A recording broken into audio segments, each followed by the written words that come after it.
GK discoveries and facts में आपका स्वागत है। चलिए अब हम एक एक करके प्रश्न देखते हैं।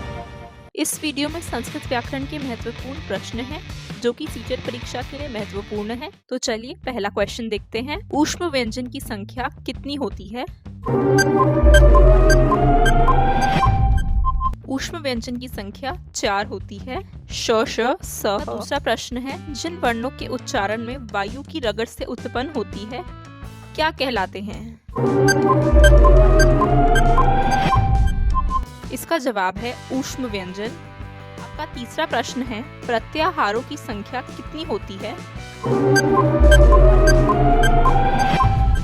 इसका जवाब है 42। चौथा प्रश्न है, लट लकार से किस काल का बोध होता है?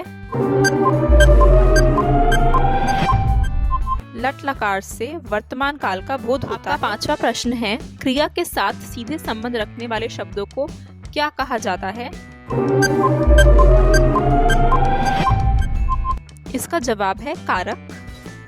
क्रिया के साथ सीधे संबंध रखने वाले शब्दों को कारक कहा जाता है। आपका छठा प्रश्न है, संस्कृत में कारक कितने प्रकार के होते हैं?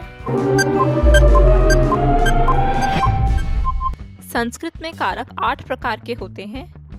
कर्ता, कर्म, करण, संप्रदान, अपादान, संबंध, अधिकरण, संबोधन। आपका 7वां प्रश्न है, कर्ता कारक में कौन सी विभक्ति प्रयोग होती है?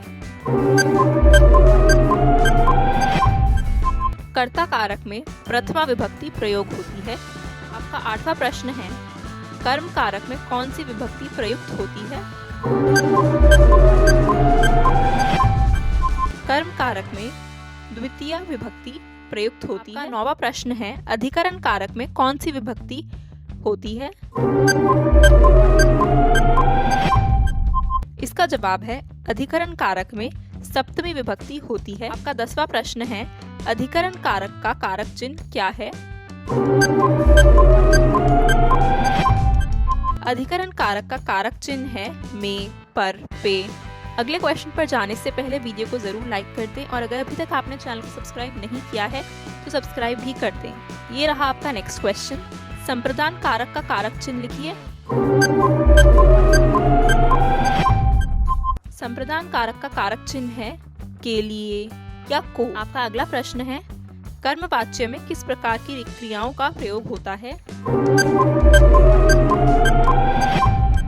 कर्मवाच्य में केवल सकर्मक क्रियाओं का प्रयोग होता है। आपका अगला प्रश्न है, भाववाच्य किस प्रकार की क्रियाओं के वाक्य होते हैं? भाववाच्य अकर्मक क्रियाओं के वाक्य होते हैं। आपका अगला प्रश्न है, अ, इ, उ, ल और री किस प्रत्याहार के अंतर्गत आते हैं? अ, इ, उ, ल और री अंक प्रत्याहार के अंतर्गत आते हैं। अगला प्रश्न है, अंतस्थ व्यंजन की संख्या कितनी होती है? इसका जवाब है 4, य, र, ल और व।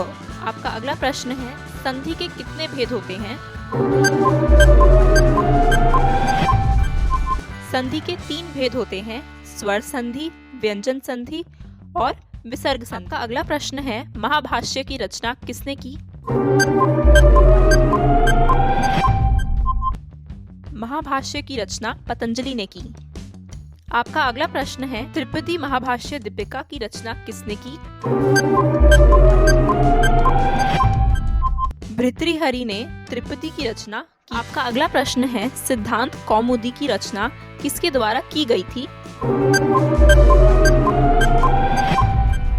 सिद्धांत कौमुदी की रचना भट्टोजी दीक्षित द्वारा की गई थी। आपका अगला प्रश्न है, अभिज्ञान शाकुंतलम किसकी रचना है?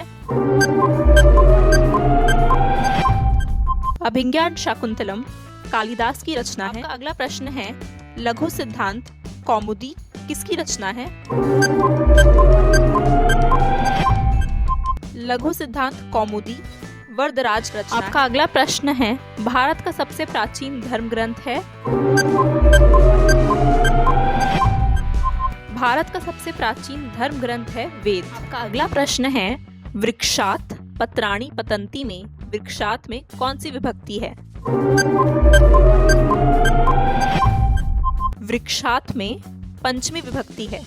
आपका अगला प्रश्न है, दश कुमार चरित्र की रचना किसने की?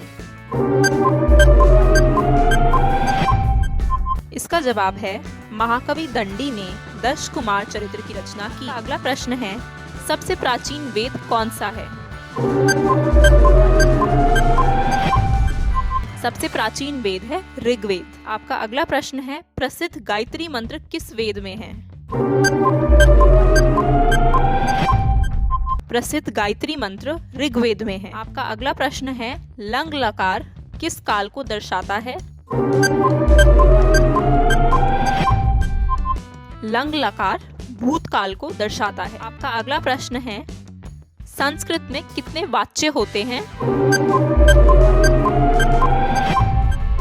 संस्कृत में 3 वाच्य होते हैं, कृतवाच्य, कर्मवाच्य और भाववाच्य। अगला प्रश्न है, संस्कृत भाषा व्याकरण की प्रथम पुस्तक कौन सी है? संस्कृत भाषा व्याकरण की प्रथम पुस्तक है अष्टाध्यायी। और ये रहा लास्ट क्वेश्चन, अष्टाध्यायी के लेखक कौन है? अष्टाध्यायी के लेखक हैं पाणिनि।